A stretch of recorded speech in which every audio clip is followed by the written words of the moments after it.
Halo, para pecinta otomotif dan keluarga modern di seluruh Indonesia. Selamat datang dan jumpa kembali di channel kami, Pojok Otomotif. Pada kesempatan ini, kita akan mengulas salah satu aspek fundamental sistem pengereman.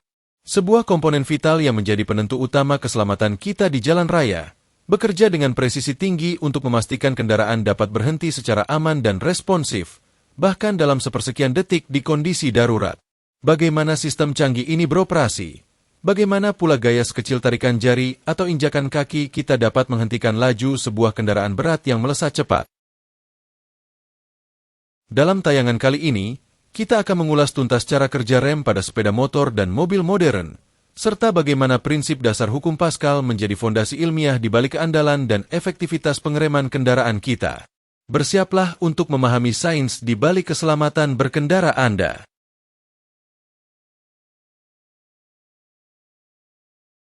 Sepeda motor dan mobil modern punya sistem pengereman yang sangat canggih. Sistem ini dirancang agar kendaraan kita bisa berhenti dengan aman dan cepat, bahkan kecepatan transfer energi terjadi dalam sepersekian detik sehingga kendaraan dapat berhenti dalam kondisi darurat. Bagaimana cara kerjanya? Saat Anda menarik tuas rem sepeda motor atau menginjak pedal rem mobil, ada minyak rem di dalam master silinder atau kotak di dekat tuas yang langsung mendapat tekanan. Minyak rem bertekanan ini kemudian mengalir melalui selang rem menuju ke kaliper rem yang ada di dekat roda. Di dalam kaliper ini, terdapat kampas rem yang siap beraksi mencengkeram piringan atau disc brake. Sistem pengereman seperti ini, terutama rem cakram, sudah dikembangkan selama beberapa dekade oleh para insinyur melalui berbagai penelitian dan uji coba. Mereka mencari tahu bagaimana caranya agar sedikit kekuatan dari tangan atau kaki kita bisa menghentikan roda kendaraan yang berat dan bergerak dengan cepat. Nah, disinilah fisika berperan, khususnya hukum Pascal. Mungkin muncul pertanyaan, bagaimana gaya kecil dari tangan Anda pada tuas rem bisa menghasilkan daya henti yang besar pada roda sepeda motor? Saat Anda menggerakkan tuas, piston kecil di dalam master rem yang terletak di dekat tuas juga akan bergerak. Gerakan piston ini akan menekan minyak rem yang mengisi silinder. Karena minyak rem ini tertekan, maka tekanannya akan diteruskan ke semua arah dengan besaran yang sama. Jika diamati lebih lanjut, piston kecil ini terhubung ke piston-piston yang lebih besar di dalam kaliper rem melalui saluran fluida rem.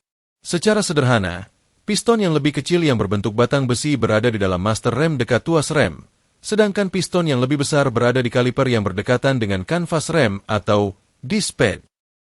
Berdasarkan hukum Pascal, tekanan yang diberikan pada fluida di kedua sisi, baik itu piston kecil dan piston besar, adalah sama. Ini poin kuncinya. Namun, karena adanya perbedaan luas penampang piston, gaya atau kekuatan yang dihasilkan pada piston besar yang berada di kaliper akan jauh lebih besar dibandingkan gaya yang Anda berikan pada tuas rem. Artinya, sedikit gaya yang Anda berikan di tuas atau pedal rem akan diubah menjadi gaya yang jauh lebih besar di piston kaliper. Gaya yang besar ini kemudian mendorong bantalan atau kampas rem untuk menjepit cakram rem dengan sangat kuat. Karena cakram terhubung langsung dengan roda, friksi yang dihasilkan antara kampas rem dan cakram akan menghentikan putaran roda. Untuk meningkatkan efektivitas pengereman, seringkali digunakan 2 atau lebih dari 1 piston pada kaliper rem, terutama pada motor atau mobil dengan performa tinggi. Hal ini bertujuan untuk meningkatkan area jepitan pada cakram, sehingga daya pengereman makin optimal. Namun, pada beberapa sistem rem cakram, Anda mungkin mengamati, terutama pada rem cakram floating caliper, bahwa piston hanya terletak pada satu sisi kaliper. Sisi lainnya menggunakan mekanisme engsel, atau pin yang memungkinkan kaliper bergerak dan menjepit cakram dari kedua sisi saat piston mendorong disc pad atau kampas rem. Lalu, bagaimana kampas rem di sisi lain cakram ikut bergerak? Ini dimungkinkan berkat desain cerdas yang dikenal sebagai mekanisme kaliper mengambang atau floating caliper. Penting untuk diketahui bahwa kaliper pada sistem ini tidak dipasang secara permanen, melainkan bebas bergerak secara linear pada pin penopang atau pada poros yang terpasang pada braket sepeda motor, atau sederhananya kaliper tidak diam di satu tempat. Sebaliknya, ia bisa bergerak maju mundur secara lurus pada bucket kaliper atau penopangnya. Penopang kaliper atau braket itu sendiri dipasang mati pada sepeda motor. Jadi, saat Anda menarik tuas rem, tekanan fluida rem meningkat di dalam kaliper, piston akan mendorong salah satu kampas rem menekan cakram. Secara bersamaan, karena kaliper bebas bergerak, tekanan ini juga akan menarik kaliper itu sendiri ke arah berlawanan dengan gerakan piston, sehingga kampas rem yang satunya atau kampas rem yang terpasang tanpa piston pada kaliper ikut menjepit cakram. Dengan demikian, aksi pengereman terjadi dari kedua sisi cakram secara bersamaan. Akibat gesekan antara cakram dan kampas rem, sejumlah besar panas dihasilkan, menyebabkan cakram menjadi sangat panas. Untungnya, pada sepeda motor, suhu cakram bisa dapat diredam dan dibuang secara efektif melalui sirkulasi udara di sekitar cakram saat motor bergerak. Namun, dalam sistem pengereman mobil, pengendalian suhu dan luas permukaan yang memadai merupakan faktor krusial untuk performa optimal. Oleh karena itu, cakram rem pada mobil didesain dengan fitur khusus, salah satunya adalah saluran ventilasi internal. Saluran ini berperan dalam membuang udara panas secara radial ke arah luar saat cakram berputar. Selain itu, lubang-lubang yang terdapat pada permukaan cakram juga berfungsi untuk meningkatkan sirkulasi udara dan pelepasan panas. Mekanisme rem cakram mungkin terlihat sederhana. Akan tetapi, untuk memahami signifikansi perannya dalam peningkatan keselamatan mobil, penting untuk meninjau pendahulunya, yaitu rem tromol. Rem tromol telah mendominasi industri otomotif selama beberapa dekade dan masih digunakan pada roda belakang beberapa jenis mobil hingga saat ini. Prinsip kerja rem tromol cukup mendasar. Komponen drum atau tromol terhubung langsung dengan roda. Ketika pedal rem diinjak, sepasang sepatu rem di dalam drum brake atau tromol akan mengembang dan bergesekan dengan permukaan bagian dalam tromol. Gaya gesek ini kemudian menyebabkan roda berhenti. Sekilas, mekanisme ini tampak efektif dan sederhana. Namun, rem tromol memiliki kecenderungan untuk mengalami panas berlebih atau dikenal dengan overheating saat terjadi pengereman intensif. Desain rem tromol yang tertutup menyulitkan pembuangan panas, sehingga menjaga suhu rem agar tetap pada atau di bawah batas optimum menjadi tantangan.